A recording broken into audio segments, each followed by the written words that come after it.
Hello out there to my Facebook friends, clients, and the like. And I'm Jonathan Bengal here, the host of Naked Tax Talk, where we get down to the naked truth about our tax lives. And we do that by having an open conversation about our personal lives, our business lives, and of course, our money lives. I also want to let you guys know that I am asked this question all the time, which is, why do I show up naked? I'm a naked accountant. Why do I show up naked?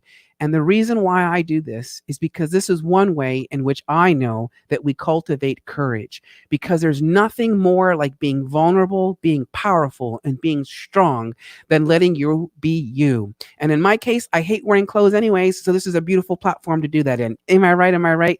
So before I go on, though, I actually have some guests here in my studio that are actually watching the show live. They have the privilege to be watching this like in live performance. We are practicing social distancing, so they are way over there. And all I know is that they're watching me, and I'm super excited to have some special guests here in my house. So, woohoo! Oh, quick, here's a flash. Flash, boom. Okay, anyways, can't be seen, it's too popular. So needless to say, today's topic is going to be about something, it's going to be about a particular friend that I used to have, and his name is Oscar.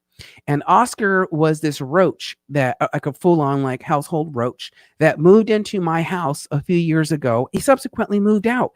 But just wait to the end of today's series, because I'm going to tell you how Oscar the roach would change my life, so much so that it impacted my personal life, my business life, and my money life. So let's get on with the show, right? And here we go. Oh, wait, before we go, though, my book, The ABCs of Deductions, is coming out July 7th.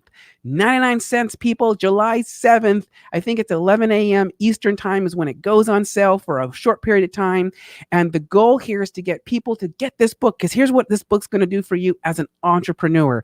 It's going to add 15.3% more money in your pocket and not to the IRS. This is what this book's going to do. And remember, I wrote this book because I fundamentally realized that every single one of us as business entrepreneurs need to know what we can write off, because that becomes the foundation to having personal financial security. So without further ado, let's not forget also this show is interactive. So please, please, please, please, you're more than happy to leave your comments as I continue on. If you say hello and I'm in the process that I can say hello back to you, if some comments interact, I will try my best to integrate you into today's show. So let's get on with it. Ready? So imagine it, right? Like I think it's Sophia that used to say this, right? In Golden Girls. Imagine it, 1921, right? So it's kind of like, imagine it. It's 2015. And I'm in the shower, and as soon as I look up, I see the scariest, biggest cockroach anybody could ever imagine floating on the ceiling of your shower. We all know those cockroaches. Those are the ones that give us the chills, the hibby-jibbies. They're the ones that make us scream running out of the shower with the water running, pouring out everywhere, thinking that the cockroach is going to somehow take you out. And that's exactly what happened to me. I ran out of the bathroom thinking this cockroach, Oscar, was going to come and attack me. That's how scared I was of this cockroach. But you know, prior to meeting this cockroach, I had been meditating on the precious human life and how valuable our lives are. And the reason I started thinking about that was because as a Buddhist, one fundamentally believes in this idea called reincarnation, that we are born multiples of times, and eventually we arrive in the human realm where we are then exposed, so to speak, to the Buddhas, who then, of course, come into our lives to teach us so that we can become enlightened, so that we can finally obtain total and utter ultimate happiness. So I'm thinking about human precious life, and I'm thinking about how beautiful and amazing it is to be a person, to have the freedom of choice on many levels, to be able to decide I'm going to go to work, I'm not going to go to work, I'm going to have a family, I'm not going to have a family, I'm going to live here, I'm going to live there. The point is as a human, we have all these freedoms. And for some odd reason, cockroaches crossed my mental plane, like the cockroach crossed my plane. And what I came to thinking was that, oh my gosh, like what a terrible life to be reborn as a cockroach. Imagine the moment that you're born, you are despised, you're hated, you want to be murdered, you literally eat crap food, you drink shitty water, quite literally. And you can also survive, though, a nuclear bomb, more than likely. You can survive in places you never would imagine survivable, right? In fact, the French have a phrase for this. They say, avoir comme le, avoir comme le carrefour, which is like have like the cockroach, be like the cockroach. The cockroach that, believe it or not, survives under any conditions. They are strong and they come back. And to be honest with you, they are just like you and me, in the sense that they want to be happy. They themselves are trying to avoid the same things we're trying to avoid: hunger, shelter, thirst, procreation, right? All these things are really urges and desires that each and every one of us has. And it turns out that cockroaches and that other living beings have the same desires that we do. So needless to say, Oscar would surprisingly meet me in this bathroom. And luckily for him, prior meditations, I had already come to the conclusion that I was not going to harm insects. And the reason for that is, again, because I understand that they have the same desires that we all have, and that is to be happy. So it's not my place to go murdering insects. Now, with that being said, Oscar moves into the bathroom, and it scares me to death. Now, for whatever reason, I decide that I wasn't going to kill him, obviously. Well, that's pretty clear. But I wasn't going to like shoo him out of the house. And I thought, you know what? He'll stay here and on his own, he'll leave my bathroom. So the next day I came in, I turn on the light, and he scatters. He totally just like flees. I still get the chills. I still get the heebie-jeebies. And I still turn around and I still run out. And this goes on a few times. But eventually, him and I both come to the conclusion that neither one of us are going to hurt each other. Neither one of us are in it to cause harm to the other person. This is what Oscar and I eventually come to, this unspoken agreement. So needless to say, Oscar ends up staying in this bathroom with me for a few days. And I think to myself, well, he's not going to go. And I'm not going to capture him and risk injuring him. So he'll go on his own, like he will go. But he stuck around. And so I decided, poor little Oscar, he needs a place to live. Kind of like all of us. We all need shelter, right? We all need a place to survive. We need a place to live, wherever it is that we are. So I thought, okay, well, I'm going to make Oscar a nest, because I had learned through one of my clients, and former clients, who's a pest control person, said that cockroaches, they eat like debris, right? They eat newspapers and papers and stuff like this. Like, this is their food, right? So I thought, fantastic. I'm going to go make him his own little casita in my bathroom. So I actually went and I cleaned out all of my medicine cabinet. Like, I completely cleaned it all out. And then I took newspaper and I took little funnels for like the toilet paper rolls and all this. And I put it inside the medicine cabinet to create a nest so that he would have a place to sleep, a place to feel safe, a place that was his own. And I got so crazy in a good way that I started taking scraps of food, like little scraps. And I would go and I would put it on a little serving plate, and along with a little bit of water. And then I would shout out, Oscar, just so you know, I brought you food. I brought you water. Like, I just want you to have a really great time here in JB's resort. Like, this is for you, my friend. Like, make yourself at home here in my little bathroom inside the medicine cabinet. It's your place to be free. It's your place to feel safe. It's all for you, baby. Like, that's kind of what I did. So many days, weeks would turn into months. And Oscar and I eventually got used to living in the same space together. So he would come in, I would see him, vice versa. We got to the point where he would just chill on the wall, whether if I was using my daily routine in the morning or if I was showering at night, but he was always there just chilling. So one day, one of my friends comes to the house. And most people, of course, kill insects right out of the blue, right? No questions asked. Get the shoe and kill. And my friend attempted to murder Oscar on the wall. Can you imagine it for a moment? I luckily got it from the glimpse of my eye. I saw my friend reaching for his chancla, his shoe, as he brings the arm back to full force. and proceeds to bring it to kill Oscar the roach on the wall. And luckily, like a crazy person, I can only imagine what he thought of. I screamed, "Wait! Don't kill Oscar!" Right? Can I do it again? So, like, I was like, "Don't kill Oscar!" And of course, my friend was looking at me like, "Dude, I think you're a little crazy." Right? Like, and I totally could see that. I could totally believe it, right? Like, who the hell lets a cockroach live in their freaking house, right? But of course, he doesn't know this part yet. He just sees a cockroach and his instinct is to kill the poor thing. So, unfortunately, his shoe still connects with Oscar. Now, Oscar falls off the wall. He actually falls off the wall and he scurries along the ground and he finds a way out. And my friend is going, "Did I kill him? Did I kill him?" And I said, "Yes, you got him. Don't you worry about him. He's good. He's dead. Like, he's good to go." Right? I'll tell you that in that moment, I felt so good. And here's why I felt really good. Because as a Buddhist, we fundamentally believe that we are here not only for our own karmic experience, but we're also here to help others with their karma as well.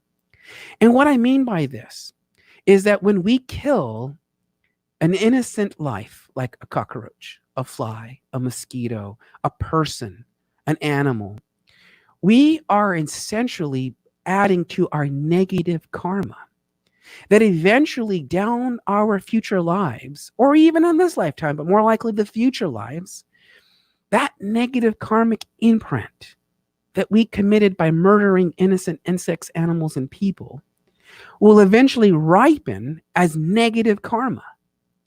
And that, my friends, is when we experience turmoil, when we experience grief, when we experience anger, when we experience loss of control of our mind, when we experience depression, when we experience a whole bunch of these other ailments that rise. It's a result of negative karma that is rising at that right exact moment. And so when I protected my friend, I was protecting his karma. And I was also protecting Oscar the roach as well. And of course, adding to my own little positive karma bank. Ta-da! So what's true about negative karma, by the way, as it ripens, so is true with positive karma. The more positive actions that we commit on a daily basis, from our thoughts to our actions, contributes in a positive way to our karmic experiences. So once again, in the future, be it this lifetime or be it in future lifetimes, our karma at the right time, at the right moment, our positive karma will ripen. And that's translated into something we call good feelings. That's the good emotions. That's the stuff that makes you go, yeah, baby, yeah, right? Like, that's what good karma is all about. Whereas negative karma is all that other bullshit. It's the fear, it's the anxiety, it's the anger, it's all that. That's what that is. That's what negative karma is. And here's the thing, we don't have control over it. But what we do have control over is whether or not we decide to inflict upon good karma or bad karma, either unto others or unto ourselves. So Oscar, he survives, by the way. Oscar survives. And my friend, of course, again, thinks I'm still the lunatic because I didn't kill poor Oscar. So I don't know, like a few days go by and Oscar's still laying around. A few more days go by and all of a sudden, Oscar's gone. And I'm like, where did my little friend go? Like, where did my little Oscar go? Like, I can't believe it. My little Oscar, like, where did he left me. And I actually felt like a sense of sadness because I'm like, that was my little buddy in the bathroom. Like, he was my buddy meat, in the bathroom. Well, I decided that he was never going to come back, that he finally had enough of the JB with the JB resort and decided to move out. So I went ahead and I started to clean out his nest.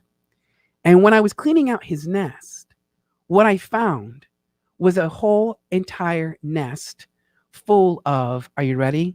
Cockroach eggs. So I didn't even know what cockroach eggs look like. But in case anybody wants to know, they look like coffee beans. And there was a whole bunch of like layers inside of the tube I had put inside. And so, of course, what I did naturally is I took the eggs from the cockroach, and I put them all into a plastic bag. I didn't crush them, right? It's not my position to kill. So I put them all into a basket really carefully as much as I could. I took them outside and I shouted out loud like the crazy person, Oscar, Oscar, I brought your babies to you. Here they are. They're here for you. I don't know where you went, but here are your babies. And then I realized that it's not Oscar, that it should have been named Oscar Lena, because it gave birth to all these little roach eggs. Now, let me be clear that not one of these eggs hatched while they were in my custody, while they were at the resort. They did not hatch. In fact, they were still fully intact. Now, what's interesting about Oscar, and Oscar Lena, I should say, is that when she moved out and I took her eggs, I never ever had to worry about cockroaches. In fact, to this day, I don't have to worry about cockroaches coming into my house. And I don't know if it's because they know, like, from an energy level, that they understand, like, this guy's cool. Like, we don't need to go in there and freak him out anymore. Like, he's like not going to be freaked out. It's kind of like the bullies that we deal with in business, isn't it?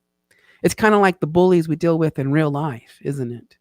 It's like the more that the bully knows that they can push you around, they can devalue you, they can negotiate your price lower, they can insist you do things that you don't want to do that are against your integrity, against your ethics.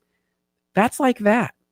That's like the cockroaches like to come in and tease you. It's kind of like the bullies.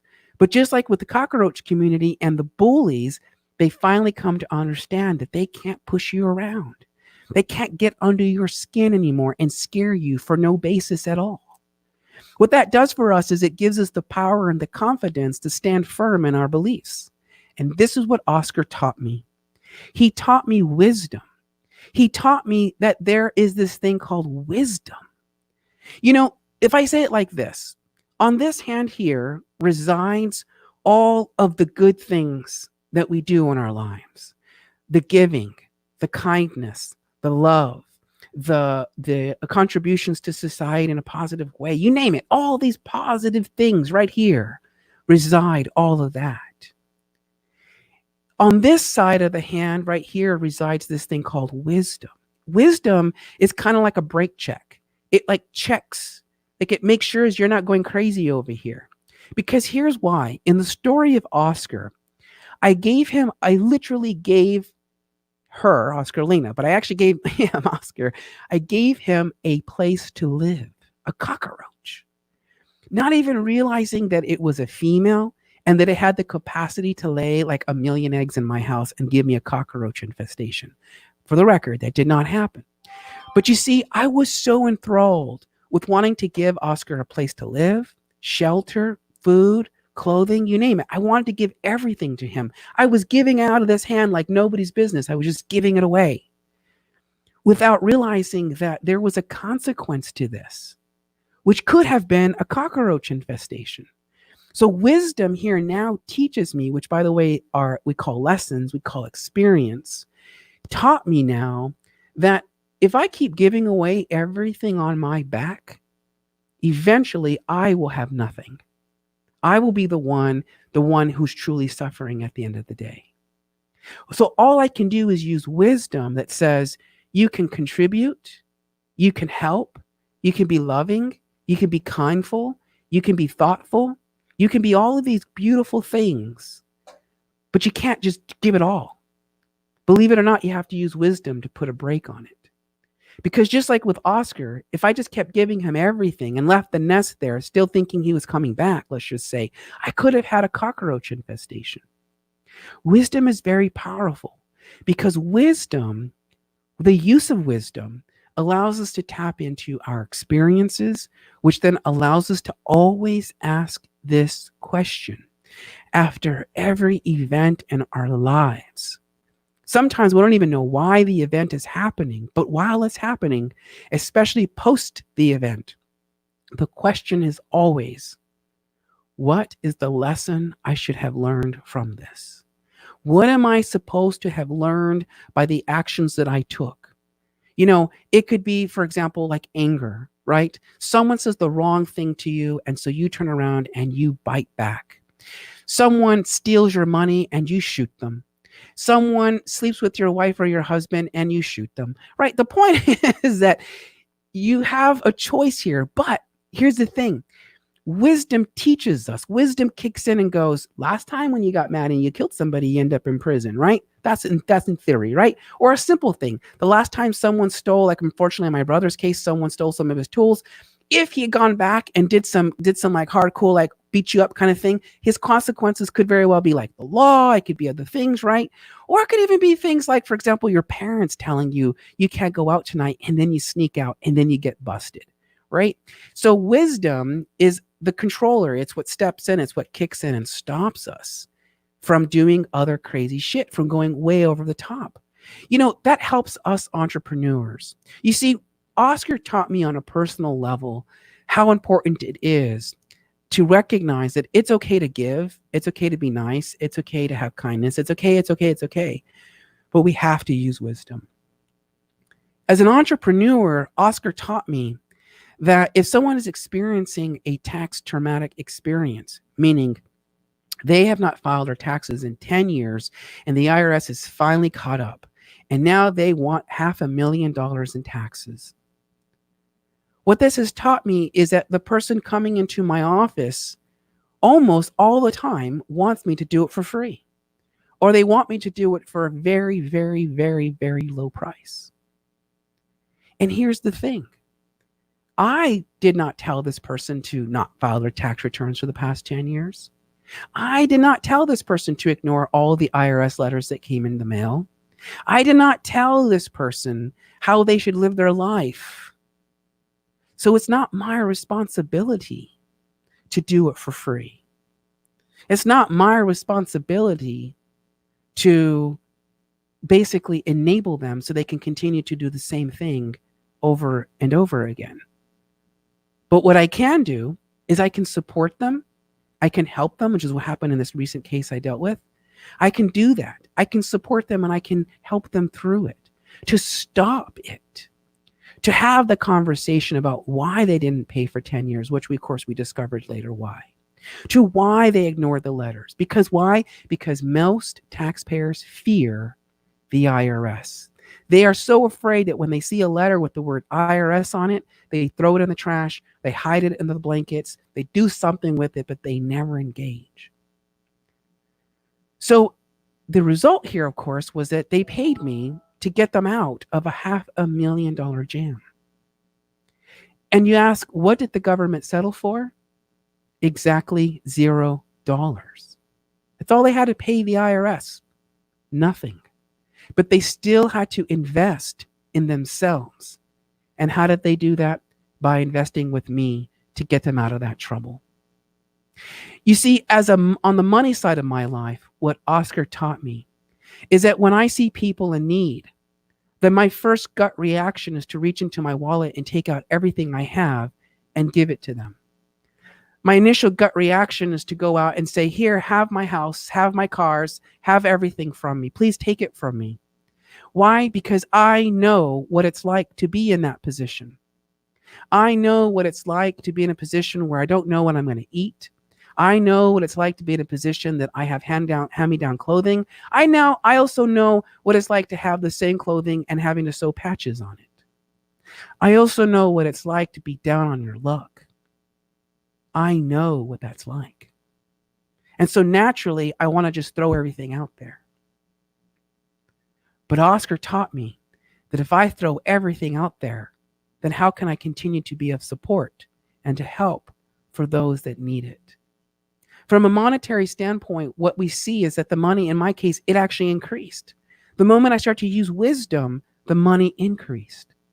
When I used wisdom as it relates to my tax life, i.e., what can I deduct? What can I write off? My tax life went down. My tax burden went down. The truth of the matter is that every single one of us has met an Oscar in our lives. We have all met an Oscar that has come to us asking us for a place to live, asking us for food, for shelter, asking us for money, asking us for comfort. We've all had someone come into our lives, regardless of what level we were on. And yes, many of us do help and support and give. But how many of us have given and then found ourselves in the same hard spot?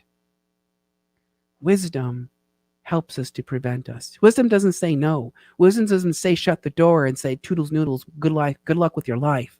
That's not what wisdom does. Wisdom says, absolutely, do all of this within your own power. But don't give it all away so that you can no longer be of support.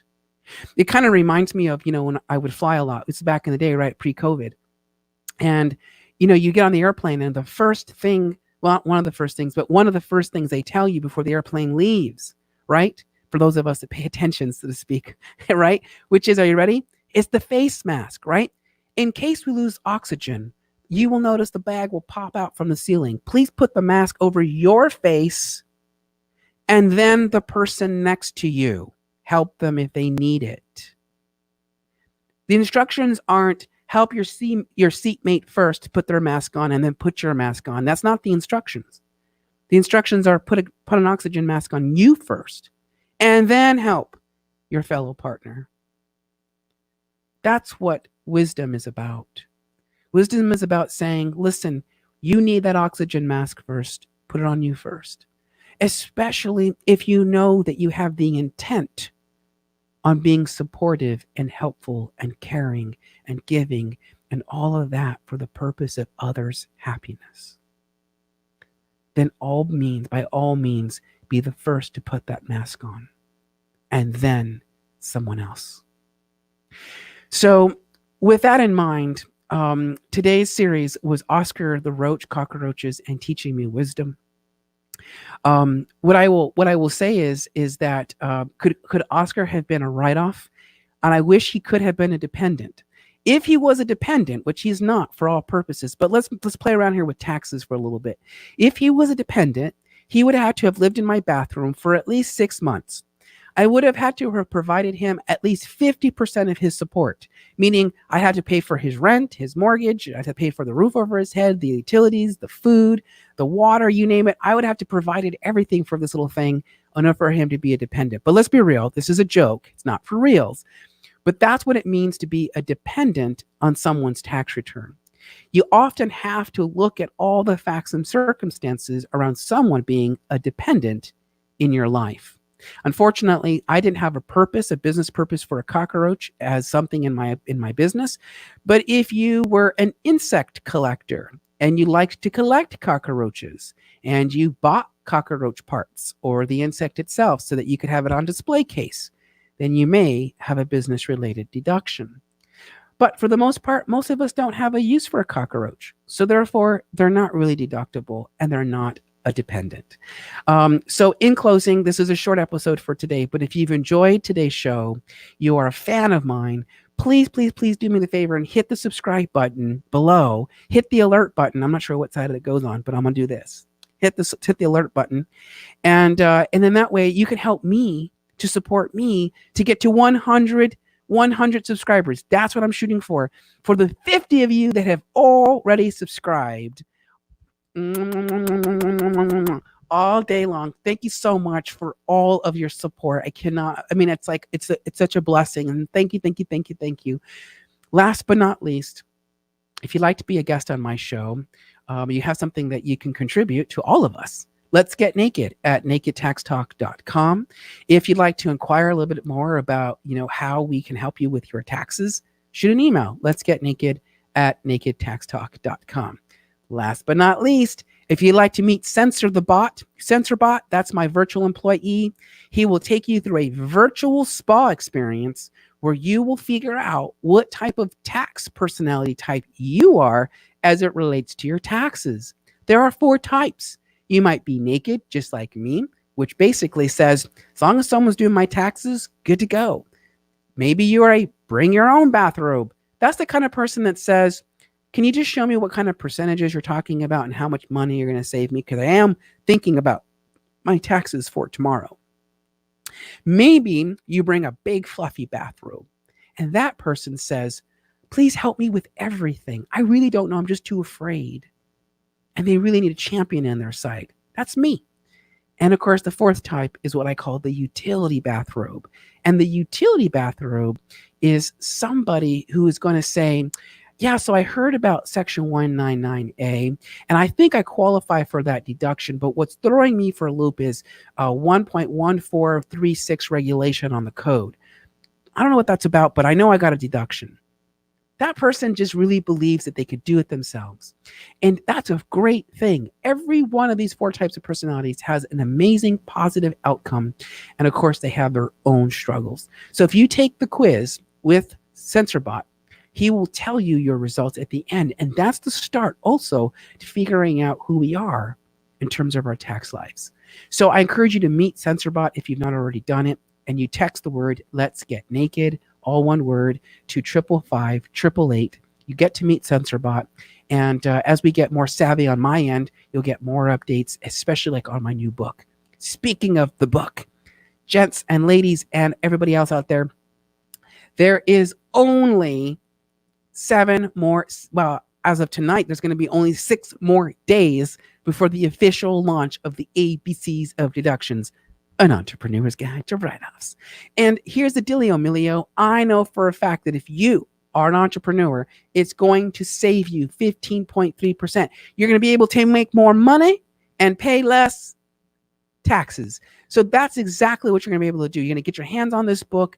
Listen, it's only, I think it's 50 pages now, maybe 60. It's in final production. We're at the final edit stages. I retweaked it a little bit the other night. I'm super, super stoked. Tell your friends, tell your mama, tell your daddy, tell your kids, tell everybody. This is a book for entrepreneurs or those that are thinking about it. 99 cents, y'all. 99 cents. Today, I think I can probably go to a couch cushion and find 99 cents nowadays. So what I'm telling you is just 99 cents. It can literally add thousands of dollars to your bank account as a business owner. And here's the other thing. I took out all the crazy shit, all the section, like publication 1345, reference section 262 with this and that. Do you know why? Do you want to know why? Here's why. Who in the cares? No, but the truth of the matter is that if I gave you all the legalese crap, you guys would be just as bored as I am when I go to some of these conferences. Let me be bored. Let me go out there and get naked for you and then bring it all back. Yes, Abby, I cannot wait. Yes, Abby, she commented. She's like, cannot wait to check out your book. I mean, I read it again yesterday. I was editing this thing again while I was kind of adding a couple of things, last minute changes. And honestly, not to give myself a pat on the back, but I will. I was like, hot damn. I wrote that? Shit. It's like, I did that? Shit, right? Because like, wowzers. And here's the thing, right, about my book. Like, at the end of the day, everyone's still going to need to go see an expert. Like, I'm not discounting my experts here by no means. In fact, if you're an accountant, a tax preparer, or a tax attorney like my good buddy Jacob, I think I may have brought you more business. Why? Because here's the thing about taxes and books. When people open up books, they read. I'm an avid reader. I love to freaking read. You open them up and then you get ideas. And then you go, ooh la la, how can I go and make a difference? And then next thing you know it, you got to hire someone like me. So anyways, I digress. Thank you everybody to hearing about my story, Oscar the Roach and Wisdom. And again, my parting words to you all is thank you. And be on the lookout for my book. You can still get in onto the launch team for 99 cents, 555-888. Send the word under the cover. So in closing, like I said, you enjoyed my show, subscribe, hit the alert button. I'm trying to reach the magic 100. Those of you that have subscribed, thank you. Okay, until then, have a great day. Oh, tomorrow, I forgot. Join me on my show when I bring on my guest, Monica Bijou, who is an expert on trauma and how trauma shapes our lives and how to overcome trauma. So I'm super excited to bring her on. Why? Because she could help Oscar the Roach overcome his trauma of almost being murdered by a shoe. All right. Until then, toodles noodles. Bum, bum, ba-dum.